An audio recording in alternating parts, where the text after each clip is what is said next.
Welcome back to That's So Akiba. Today's episode, I just can't even catch my breath because it is just on fire. Like just inspiration to the highest level in every way. And I'm introducing today I get to call her my friend now, Nikki Spoelstra. Just thank you. Thank you for being here. Welcome to That's So Akiba podcast. You can go ahead and subscribe, guys. I'm loving all of this love and I want more of it. So please continue to follow us. You can listen in on Apple Podcasts, Spotify, YouTube, and just make sure to continue to share your love, comment, share it with your friends, share it with your family members. And I just want to continue to be here and inspire you guys and show you guys more love.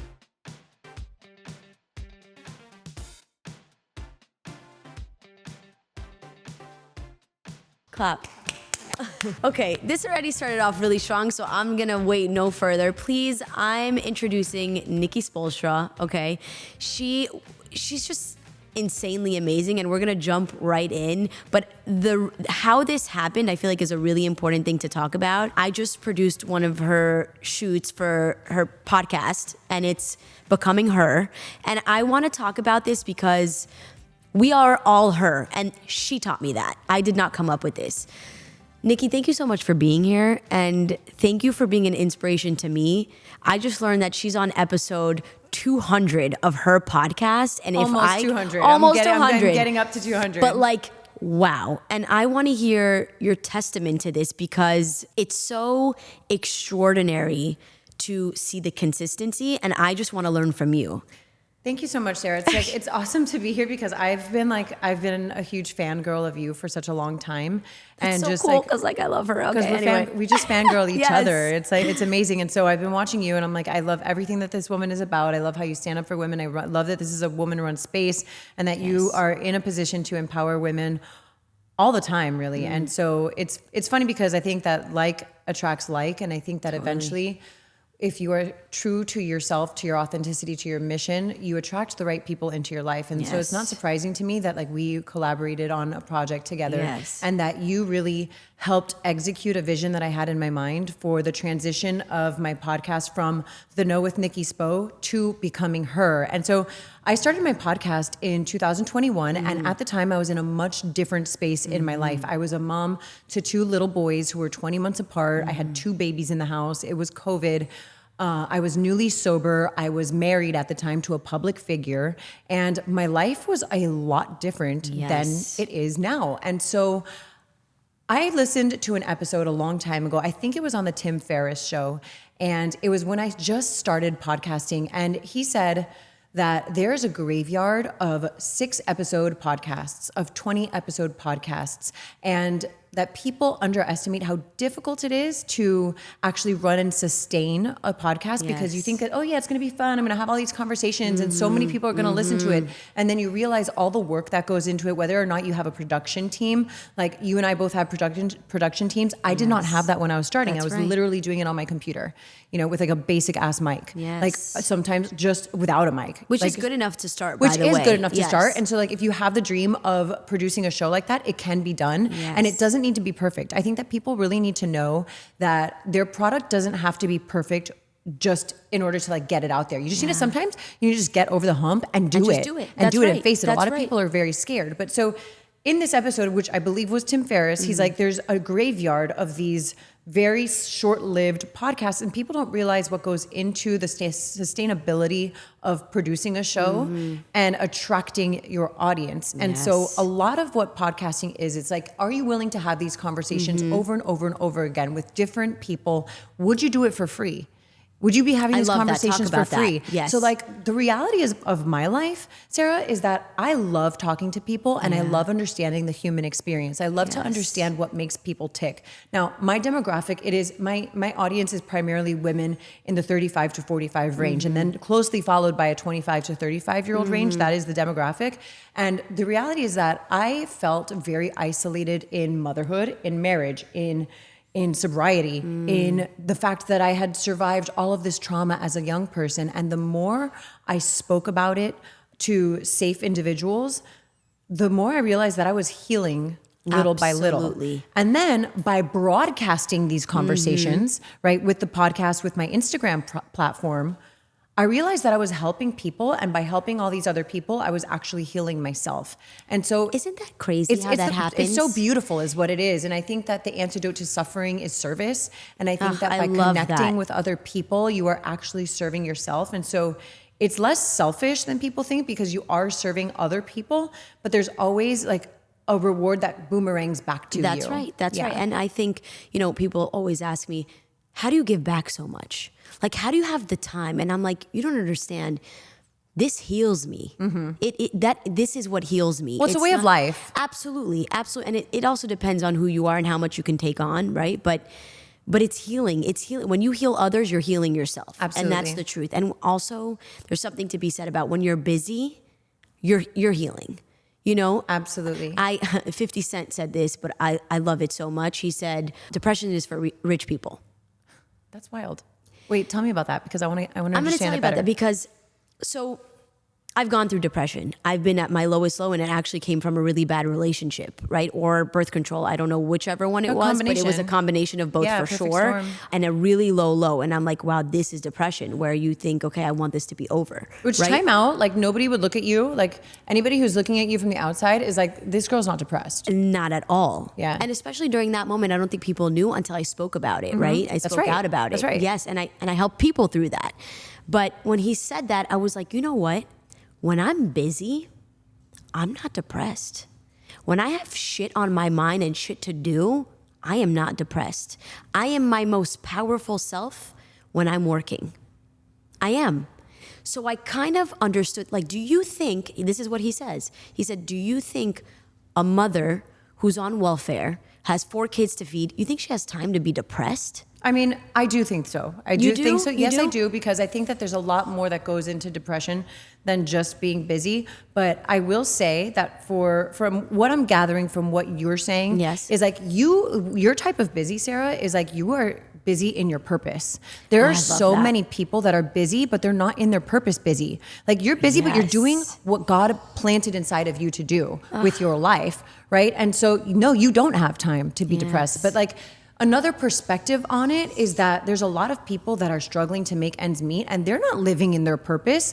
They're surviving. They're in survival mode. Totally. Some of these people are on hamster wheels that they hate, right? And that they feel like they can never get out of. And so what I'm interested in figuring out for people, because it's not so black and white simple. Just do what you love. Like, we are privileged enough to do it. Like, the reality is that, like, I don't have to work. Yes. That's the reality. And take what you will of that. I don't have to work. I can literally be a mom and only be a mom. And not that and that I hate to say just be a mom, because being mom is such an incredible, beautiful, large, enormous responsibility and task. It is work. Absolutely. It is a real job. I choose to work knowing that I don't have to work. Wow. Right? And I choose to work, and I get to work in a job that feels very aligned with my life purpose. And so, people powerful. Like me and you are lucky enough to have that, and I've also have to work. Yeah, well, I do. I have to work. So, and I am in a constant push and pull, Sarah. Yes. Like always. Literally yesterday, I was having this conversation with a girlfriend. I'm like, I believe in what I'm doing so hard. Like, I believe in what I'm doing so hard. Like, I go so hard for myself and what the mission is of the podcast and the brand and the women's community that I run, that I'm like, run faster with this, run full speed. But then it's a constant push and pull for me of like, slow the fuck down, babe. Like, you need to slow down. You are almost at burnout. And I'm like, I'm going to quit. You know what? Nobody needs my podcast. Nobody needs this women's community. It'll be okay. Like, everybody will be fine if I quit. Though? Your energy. But I'm not okay. Like, I wouldn't be okay. Yes. I appreciate that. I appreciate it because I need my energy too. Yeah. But also, like, the reality of it is, like, I would not be okay if I did not continue to do what I'm doing. And so I think for me... What makes you think that, though? Well, I think I would be bored. Okay, Anais Nin has a quote that's like, my love is so deep, like the depths of the ocean would be jealous. And I think that about my soul is like, I exist on such a deep existential, like ethereal level as a human being that, like, I am not satiated with anything, like with the surface level things. Do I like surface level things? Sure. I like to have nice clothes. I like to make things beautiful. I like, I was talking about this yesterday. I like nice things. Yes. I like to have nice, beautiful experiences. But I'm really most interested in the meaning of life and the meaning of purpose and the meaning that what drives people. And so for me to have a life in which I'm going, like doing school drop off and doing hot Pilates and coming home and just that, to me, I think I would be depressed. I don't know that I would thrive in that environment. And even still, there's times, especially as a co-parent, where my kids go to their dad's house for periods of time, they leave me and I'm kind of like, oh my gosh, now what? Now what? I have extra time on my hands. Yes. Whereas when they're with me, I cram everything into those hours that they're at school. And so I'm still learning that. Well, you're still learning becoming her. Exactly. And I want to go into that. Guys, I want to take a moment here to pause and tell you about how you can start your own podcast and film here at The Spaces. You can go on bookthespaces.com, hit book now on the podcast room, and you can have a full production just like this one if you choose to. Don't be afraid to contact us via our email or contact page on bookthespaces.com. You can follow us at Book the Spaces.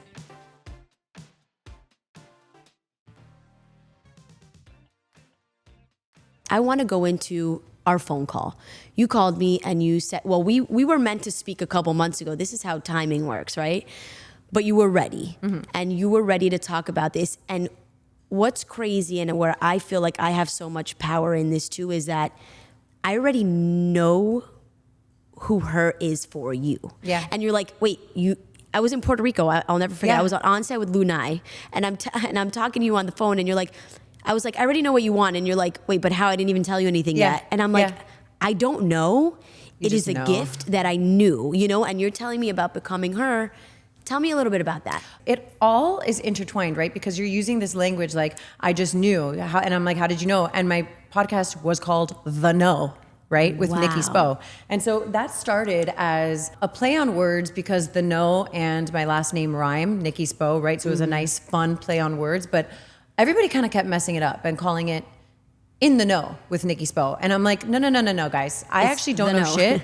I don't know shit. This energy is about, I'm not the person trying to teach you the things. I'm talking to the people. Right. I'm like provoking the conversation, right? I'm instigating the question. Yes. I'm begging the question. And so what it is less of is me, it's less of me knowing things and actually coming to the knowing that exists within all of us that I believe so many of us crave. That deep sense of inner knowing of purpose and meaning in your life that I was missing before. I came to realize it, and it's something that's hard to explain and put it into words because I think that like my existence is enough, right? Like I think that I'm enough by simply existing. But where this transition, and I talked about a little bit about where I was in the space when I started The Know with Nikki Spo and how it became becoming her. I today am the version of myself that I think I wanted to be 2 years ago, 4 years ago, 6 years ago, right? This. I'm her today. And I have walked through tremendous fires to become this version of myself. And I think that women everywhere are doing the same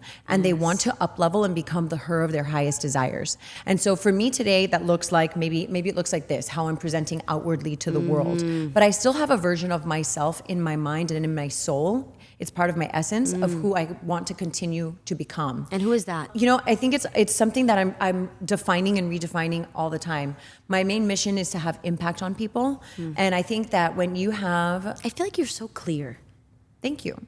You have so much power in yourself that like, first of all, like your energy is like on another level. Like you are so in yourself and confident. And I know that, you go in your own shadows, I'm sure, as we all do. We all have our struggles. You know what I'm saying? That is your superpower. Thank you. That you have used all of these struggles to become her. And still becoming her, Thank you. Whoever that her is, and Sarah, I'm not tied to any one outcome either. Like I reserve the right to be wrong.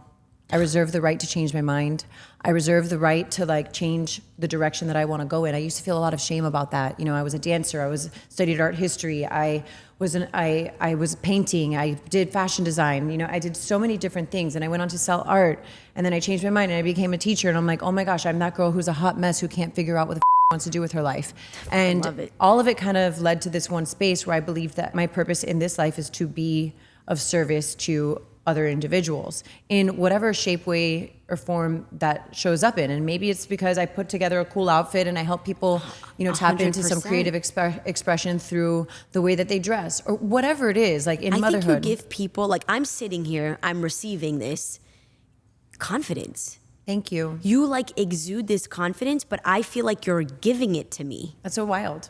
Isn't that, I think, I don't know. I'm just We're me, still so figuring it out, right? I We're know. all figuring this Yeah. shit out. Like I feel like everyone that I've brought on here, it's weird to say, but they started as one thing and it's shifted completely into something else, which is so beautiful to say that you are not tied to anything. You can become whoever you want at whatever point Yeah. you want. You're a testament to that. Thank you. I think that it was a really tricky balance because, people in our past, like generations, like our parents and their parents, like they survived a lot, and a lot of things that they went 100%. through were in survival mode. And I have my own version of survival mode as everybody does, right? Absolutely. And it's kind of like subjective. It depends on like your unique set of circumstances.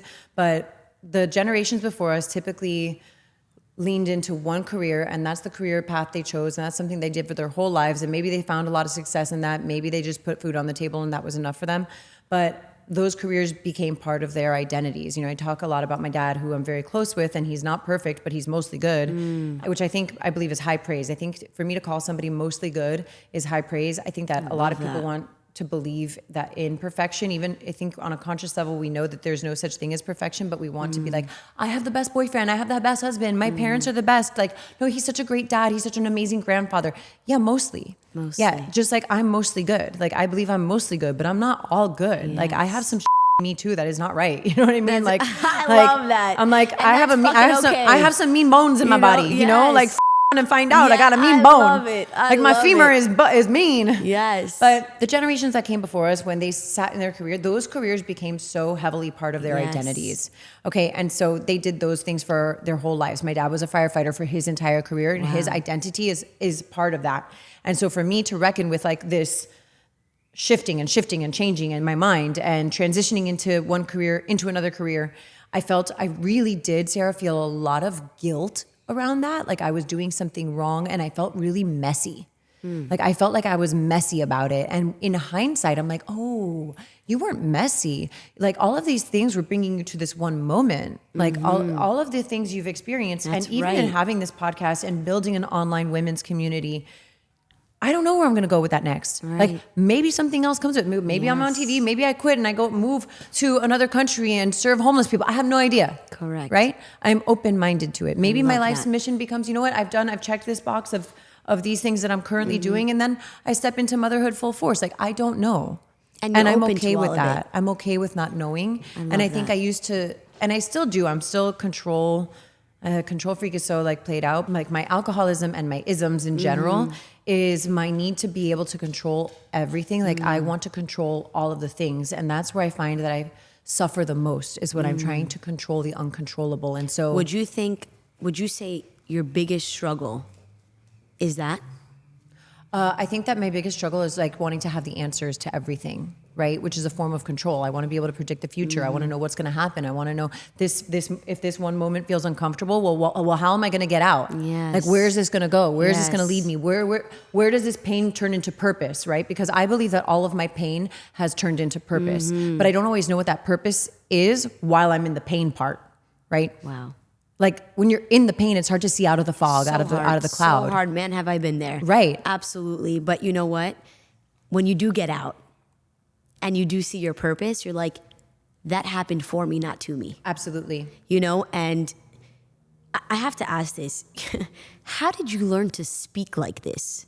What do you mean? I don't know. What do you mean? You are just like a full force. And I'm just like you speak so eloquently, like you, and I think it comes from experience, but you said something to me when we were doing the shoot. You said, I was groomed by certain people. Do you think that has shaped who you are, helped shape who you are? Groomed is such a sticky word.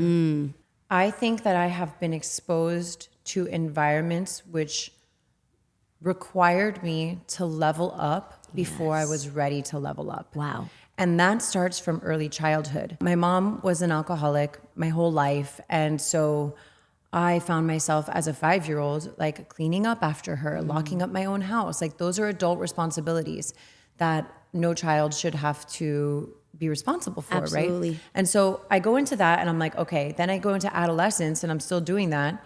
And at the time I'm like experimenting with, you know, teenage love. And I'm looking at these boys in my periphery and I'm like, I'm grown. Like I do grown up things at home.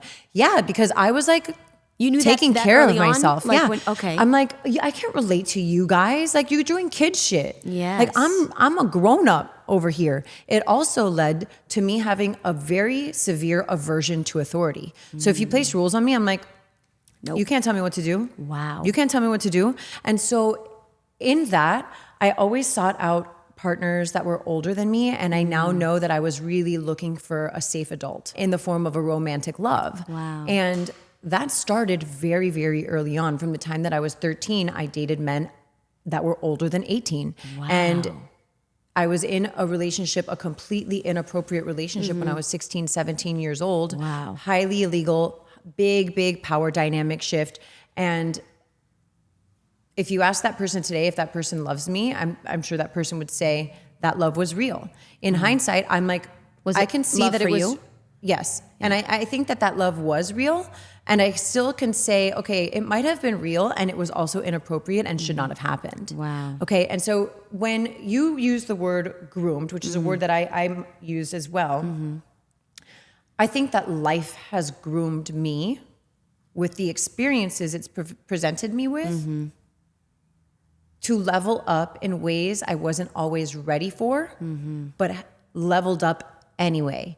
And being in a public position required me to watch my back, required me to cross my T's and dot my I's. It required me to really consider, and it's such a hard and it's a little bit of a toxic experience, I think, when you have to consider, well, what would the public say if I do this? Like, like, can I be myself? Can I move like this? You know, in 2012, one of the first articles that was published about me when I like came out into the social scene in Miami was a picture of my DUI mugshot. Like I was arrested for drunk driving and I was not charged for it, but the first article that came out into like Miami society was look at this idiot. Right. And what a bad choice she is. Like, God, how they find who would these select things. this person, right? And Sarah, my family didn't know about that. Like my dad knew about it, but nobody knew. Wow. And I remember experiencing deep shame. That wasn't anybody's story to tell. Correct. I get it. At that time in society, gossip was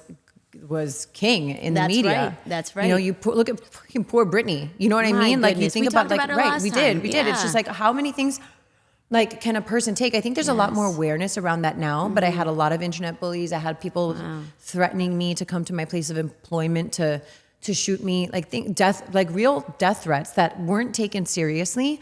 And so when we think about being groomed, I was like, I think that, and I don't mean groomed in the perverted sense. Right.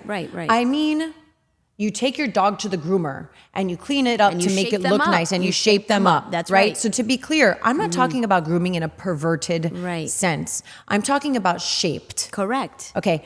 Yes, I do believe I was molded by my life experiences at large, not necessarily by any one life experience, but a culmination of all of them. I feel like you've been through quite the struggles. I have been through a lot. Yeah. How, I love it. How do you feel like you got out of your struggles? I think that the only way out is through, and that's so annoying to hear. Because I remember when I'm in it and somebody's like, the only way out is through, I want to punch them in the neck. Yeah. Oh, shut up, right? Like, I remember having postpartum anxiety, and they're like, you're going to miss this phase. I'm like, shut up. Yeah, I'm not going to miss being this depressed and That's anxious.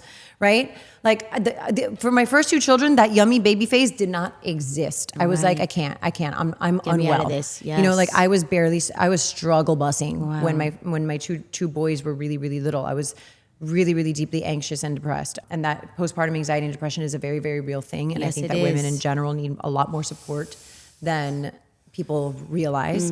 But I remember feeling like when somebody would tell me, oh, the only way out is through, I'd be like, oh, shut up, right? Yeah. But it is the truth. Time does actually change Yes, things, it and you want to does. rush through it. And something that I've learned, Sarah, is that when you look for a shortcut, when you look to cut corners, that Bites you is the in the long butt. route. That's actually That's the right, long bites you route. in the butt. Yes, you it want to does. take the shortcut is the long path. That's right. That winds up being the shortcut. That is your fastest, best, most healing way to get through the pain or discomfort is to move through it, not skirt around it. That is That's actually going right. to take you longer in the Yes. long run. And so I think that. learning how to sit in discomfort, my last pregnancy was miserable.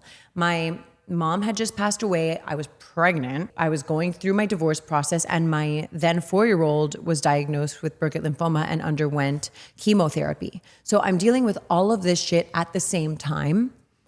And I Jeez. felt like there was nothing I could do. Like there was nothing I could do except just sit in the discomfort and wait. What I now know is that was like a chrysalis moment. That was me in a cocoon, ready to come out and be what I know now is like this version of myself today. And people ask me a lot when I go out, they're like, do you think that there's any possibility of you being in a relationship with this person or that person or this person or that person? And I'm like, I don't know. Can they handle this version of me? Correct. If those, What is this version of you, though? What would you call it? I would say that I am true to myself. Yeah.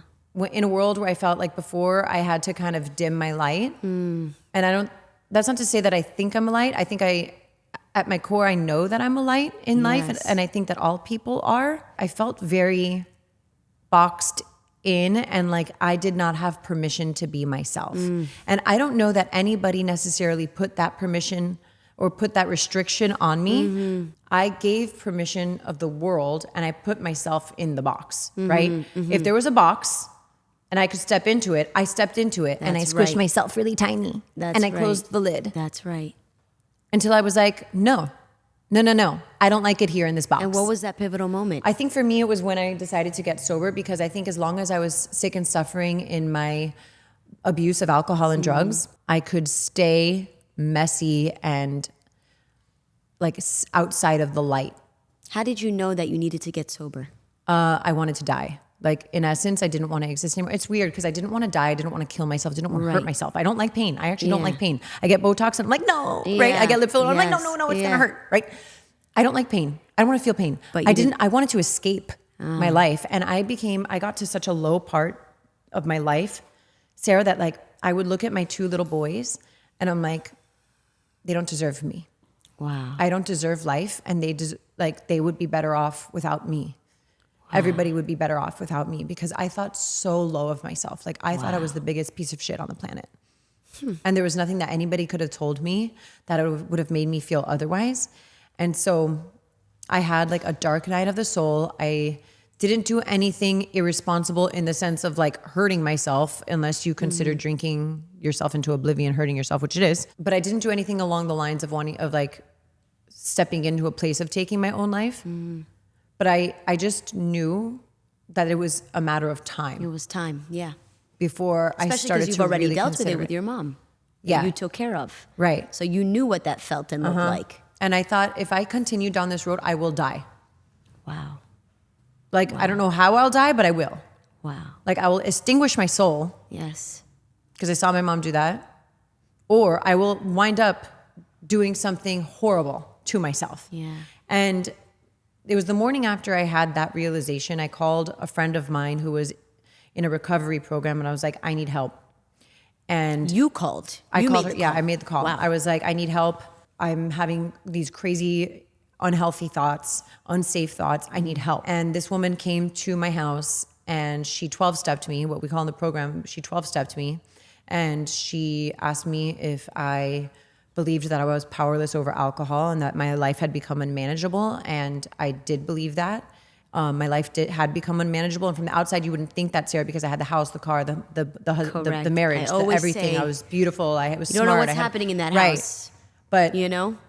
my life was unmanageable because my inside world was unmanageable. Like not wanting to live is an unmanageable thing. That's right. Like you cannot manage your emotions. That is unhealthy and unsafe, right? So I called her over. She drove from my house to my house from, I think, Sunny Isles area. And she was like, you'll never believe what happened when you called me. And I was like, what? And she was like, I have 13 years of sobriety. I just called my drug dealer and I was going to break my sobriety. I was on the way. I was like considering going over there. What? And then you called me and told me you needed help. So instead of driving over there, I drove to your house. And so I get goosebumps thinking about it because we saved each other. That's right. That's right. Now that's God. That's God. I don't care what you believe in. Right. Man. Right. And I didn't believe in God because I was like, why would God do this shit to me? That's right. Why would God make me this way? I was so mad at God. So you could become her. So I could become this version of myself, and like continue to evolve. But I'm like, God made me this way for a reason. I started to believe in God. I saw the healing power of God's work in my life. And God, as I understand God, I'm not a religious person, but I'm a faithful person. Same. I'm right there with you. Yeah. I love when people say that because a lot of people try to push religion on you. The truth is, as long as you have faith and you know that there's a higher power to you, with you, you've won. And I think that we're co-creating with that higher power. Like God plants seeds of desire and passion into our hearts and minds, but we have to figure out what to do with it. Ultimately, we are the ones who have to put it into action. Yes. And so we have choices. God gave us the power of choice, right? Before I was choosing to drown myself in a wine bottle, to do drugs while I was alone. It was a choice that I know now today that was beyond my control because I do believe that alcoholism is a disease. Absolutely. It is like an allergy. And I think that people don't approach it as such from the outside unless you have experience. You don't know about it, right? But it's almost like, because sometimes I get asked the question, oh, now that you've been sober for almost 5 years, do you think that you could just have one drink now that you're better? And I'm like, no. Mm-hmm. Like that's where, it's not that I'm better. Correct. Like, I still have the desire to escape my life when things are difficult. Correct. I have found healthier ways to do that. Correct. But what are those ways? I'd love to actually. Oh my gosh, now I'll work out, right? But I think that you can also overdo that. Like people become obsessed with that. I think you can make something, even the most positive things you can turn toxic. Correct. Right? So you have to be careful and smart and aware and conscious of all of those things. Like now my favorite form of escapism is reading fiction. I've always been an avid reader. I loved teaching fiction when I was an educator, but now I find that when I'm struggling or I want to escape my life or make the pain stop for a little bit, I like to read books. I love that. That's a beautiful way to escape. It is, but I'm like, okay, how many books am I going to read back to back to back when I have a deadline due? Right. I have deadlines. I have kids to pick up. So, I think everything is in moderation. And I think I have found those healthier ways to cope. But when people think, oh, now that you're healed, which I don't think we're ever fully healed. Correct. I think we're always healing. Can't you just have one drink? I'm like, that's not how it works. If you saw a diabetic person, you wouldn't be like, oh, you should just have this. Yeah, you can't. or you have a peanut allergy. Correct. You're like, but now you haven't had peanuts in forever. Maybe you just have this one tiny little. But peanuts were mixed into it, or they were in the periphery. You're like, no, dog. I am allergic. To peanuts. Yes. Do not bring around me. Yeah. I'm like, don't. I'm like, I cannot. I'm like, no. Wow. That's a hard no for me. Yes. So. And how do you handle that? Can you be around people who drink or do you choose not to be? So today I can be around people who drink alcohol. Okay. Drugs, party drugs, are a little bit more difficult. I don't want to see it. I don't want to be around it. I've always been that way. I can't be around drugs or I don't like fine, it. But not Alcohol is fine. I will remove myself and I will cut off a friendship if somebody is conscious of my identification as an alcoholic. Correct. And still pushes alcohol on me. That is As a friend. That's not a friend. no longer a friend. Right. Absolutely that person is not a friend. I actually hate that. I think that is completely disrespectful. Or jokes about it. Yeah. I'm like, this isn't a joke. This is my real life. Yeah. Right? You have your glass of wine. I love that you're honest about that too. Yeah. I'm like, I'll cut. Done. I'm like, also, because Sarah, sobriety is the number one most important thing in my life. And people are like, well, what about your kids? And what about your this? And what about... No. You know why? My sobriety is the number one thing in my life because if I don't stay sober and I don't stay connected to God, then my kids are in trouble. I was going to say, you have to take care of yourself first. Well, yeah. Have to. If I around with alcohol, my whole life will fall apart. That's right. And that will affect my children. Wow. So I need to keep my side of the street clean in that department. I love that. You're just amazing. I didn't, we know each other from far, right? Yeah. But never like this. Yeah. And the fact, first of all, thank you for sharing such important things that I feel like you could heal the with this I would like information, to. you know, like, and her and I are talking about doing something because We need to. this is deep. Yeah. This is deep and people need it. Yep, they People do. need it. People are, like you said, you're never healed. You're healing. And I feel like in this era and this time, people are just looking to feel loved, to feel seen, to feel heard.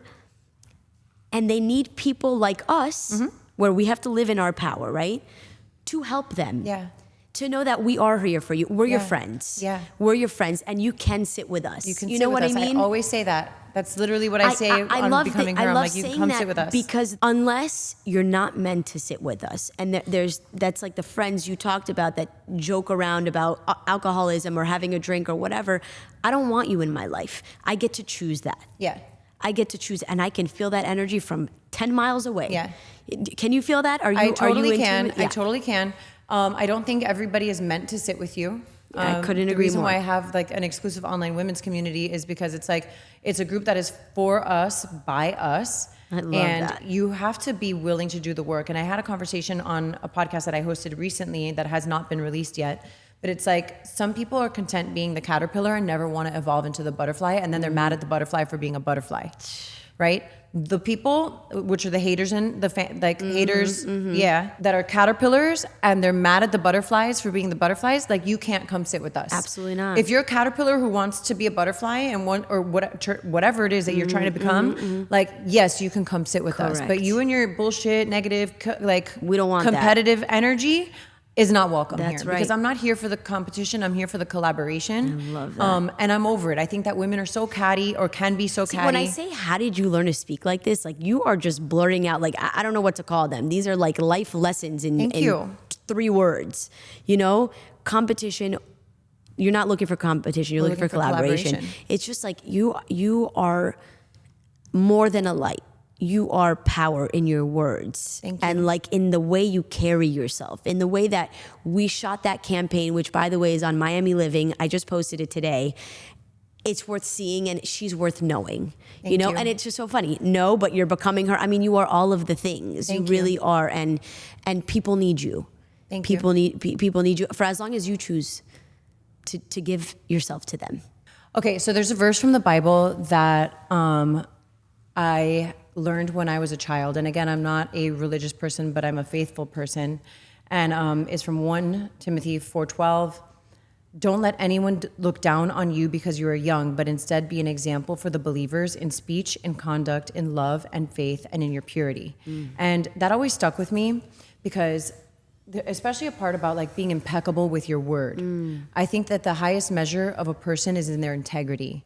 And I think that people are really confused about what integrity means, and they think it means doing the right thing. Integrity to me, and Martha Beck wrote a book about this called The Way of Integrity, means being aligned in your actual purpose, right? So am I operating in a place of integrity for me? An airplane operates in its integrity if all the nuts and bolts are screwed on properly and everything is working properly. But if this one screw is loose, that airplane cannot fly That's right. through the air in a safe way. It is out of its integrity. And so I think that integrity is hugely important. I think that people need to get in touch with what that means for them, right? And it's different for everybody. And then part of that is being impeccable with your word. And you ask me, like, how do you speak like this? I don't know. I think that your words and semantics are important. I was a former English teacher. I don't know that actually has anything to do with it. I think it does. I think it has more to do with, Sarah, is the fact that the algorithm on Instagram is the algorithm we can create in real life. You know, God, like if I you're love looking at this the so algorithm, much. what the is on your explore page? What shows up when you open your IG and that to your explore page? What are you looking at? That Can app, you remove you don't want though? Well, because I'm having an you issue have to with look this. more towards the stuff that you do want. Okay. Right? Okay. Let's let go of Love I don't that. want to give that any energy. Yes. Like, ew, Yes, bye. yes, I don't yes, want yes. that. Ew, bye. Yes. But so you know what my explore page is? Beauty, fashion, Yeah. inspirational quotes, Yes. co-parenting, Yes. life after divorce. You know, I look up. Yes. And so my feed is no bull. I love that. What I love open that. up on You my are IG what feed, you look at. it is no bull. created the algorithm for that. And I believe that people can do that in their lives. So what do you look for IRL, in real life? What are you looking for? What algorithm are you creating? Because the energy of the world and the universe is a real thing, and the law of attraction is a real thing. And you will be presented with more of what you want when you align yourself with those visions for yourself. But it's your responsibility. You can't just sit on your ass and think it's going to come to you. You have to actually change the algorithm yourself. Absolutely. Online and in real life. And in real life, absolutely. And I think that's what has helped me, to be honest, come to a place where I can speak like this, because I surround myself all the time with like-minded, mission-centered people. Are you the type of person that has a lot of friends? Do you hang out with a lot of people? Like, what does your life look like? You know, I actually am blessed to have a lot of friends, and I have a lot of acquaintances, but I have a lot of really good friends. Yeah. In my lifetime, I've probably lost 2 friendships. Wow. Right? I have had friends, and I was born and raised in Miami. And so to give you some context here and for your audience, not only was I born and raised in Miami, my dad was born and raised in Miami, my mom was from Puerto Rico, but my grandfather was born and raised in Miami, and my grandparents got engaged at Coral Gables High School when they were 16 under a tree that is still there. So when I like hype up Miami and I'm like, I'm a Miami girl, like I am. I'm talking about like Westchester, Kendall, Hialeah. Shout it all out. Yes, 100. Yes. And so I think about my life, and I went to public school my whole life. I have friends from elementary school that I'm still friends with till this day. Lorena Estrada, she's a news anchor now. She was my first ever friend when I was 5 in kindergarten, in Miss Davis's class in kindergarten at Devonair Elementary. Still my friend. She's coming to my birthday dinner. My 2 best girlfriends from middle school, Ale and Caro, are my kids' tias. I don't have brothers and sisters. Those are still my friends. My friends from high school, still my friends. I feel like I'm asking this because I feel like you're that person. I'm that person. You're a very loyal person. I am very loyal. Heat dancer, still my friends. Wow. My life at the art gallery, those girls are still my friends. When I became an educator, still my friends. Mom groups at schools, now my newer friends. How do you choose your friends? Like, how do I become your friend? You know, I want to know, like, how do I become your friend? I think you got to come real. Like, I'm not here for the superficial bullshit. Like, yes, I can talk Botox and fillers and fashion and what are we shopping for and like this workout. I love it. I love it. I love that shit. I'm like, where did you get those earrings? Where do you get your nails done? I love this. You know, I love that stuff. But I'm also the friend that you can come to and you can tell me anything. And I will not judge you, and I will hold space for you. I will ask you if you want my advice, and if you don't want my advice, I will listen to you and I'll give you a hug.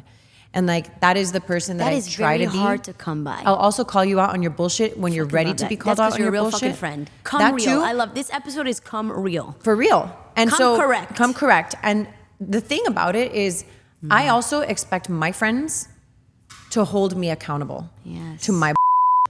If you're going to just agree with everything I say, you're not my friend. Love that. Like, you need to do it in a loving, caring way. But if you're not holding me accountable, I don't you. Like this is a mutual thing. In you, and I just love it so much. A little bit, you know? It's so important. But I'm like not hood because I grew up in Kendall, which is not the hood. Like, there was this whole moment where A-Rod was like, I grew up in the hood in Kendall. And all the Kendall people are like, homie, that is not the hood. Exactly. That is not the hood, sir. I love that. Sir, we did not grow up in the hood. We are blue collar working class families up in Kendall. You know what I mean?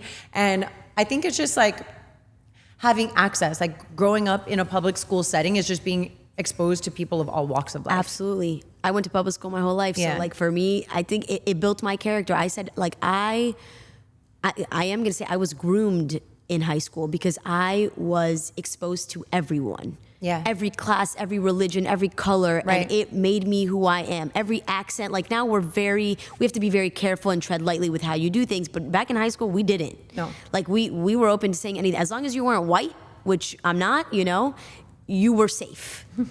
I'm straight up. Like that's what it was. You know what I'm saying? And like, and I loved that about me growing up. Like my kids, they always say like, my friends are always like, no, our kids are Jewish. You have to be really careful where you put them in school, like especially now. And I'm like, no, I will put my kids in public school because that's how they're gonna learn. Yeah. And get bullied and learn all those things. Get pushed around, but know who you are. Well, I also think that there's something to be said. You know, my kids are growing up with a lot more access than than I had. So true. And it's a big conversation about how we're going to keep them safe, grounded, Well, safe, but also grounded. Yeah. You're giving them They have a a lot beautiful more, life. that's right. Yeah, That I didn't, that they might, I have more today than I ever had when I was a kid. My kids have a lot more today than I ever had when I was a kid. And so we have to be really intentional about giving them real life experiences. But with who you are, I highly doubt it'll be any different.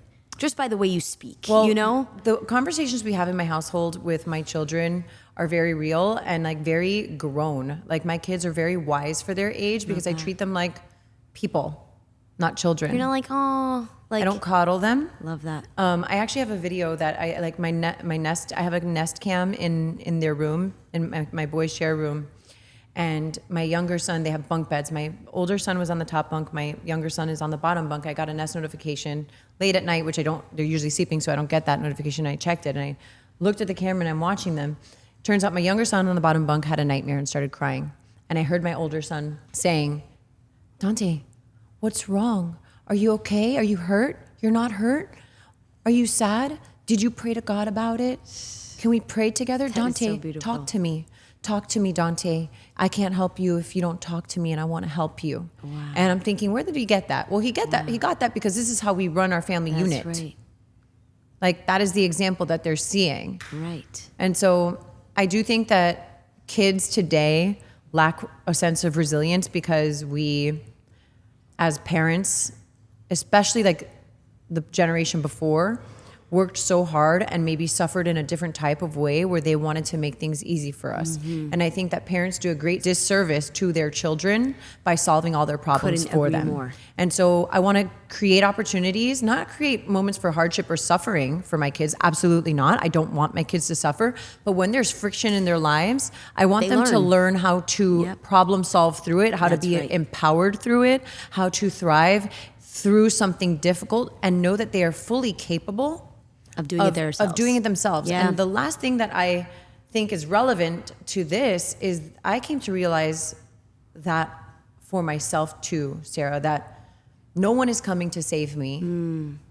And that was a hard pill for me to swallow. I Yes. thought that if I had the relationship, or if I had a successful show, or if more people listened to my show, or if I impact, whatever it was, like whatever the milestone was, I came to realize that's not it. Nobody's coming to save me. It's up to me. I'm the knight in Yes. shining armor of my own fairy tale that I get to write, and I'm the hero of my own story. And so I think if people can get their heads out of their asses and start to realize that they get to be the hero of their own story instead of waiting for somebody else to come pluck them out of their situation, Yes. like the power is within you to do so. Yes. And you get to rewrite, like edit your life accordingly at your discretion. Yes. I mean, I have nothing else. Mic drop. It's over. We drop this mics over is here. just We just stay dropping mics over here. amazing. Look at this girl. I mean, thank you she's so much. amazing. Thank you so Thank much. you. Like, Thank you for we the are going to do opportunity. so much more together, and like, I'm becoming your friend, and I'm becoming her No, with we're friends. you. Like, we're We're friends. friends. We're already done. We're like friends. that's. But you're just. Thank you so much. Thank like, you, what an Sarah. opportunity to have you here. Really, you. really, really, and thank you for just the time, the space, your heart, your mind, Thank your you. words, everything. It's an honor to be everything, here. everything. Okay, we're quickly going to end with what are you wearing today? Okay, today I am wearing, I think these are, do we say they're Parentesi? Are these Yes, Parentesi culottes? Parentesi, yeah.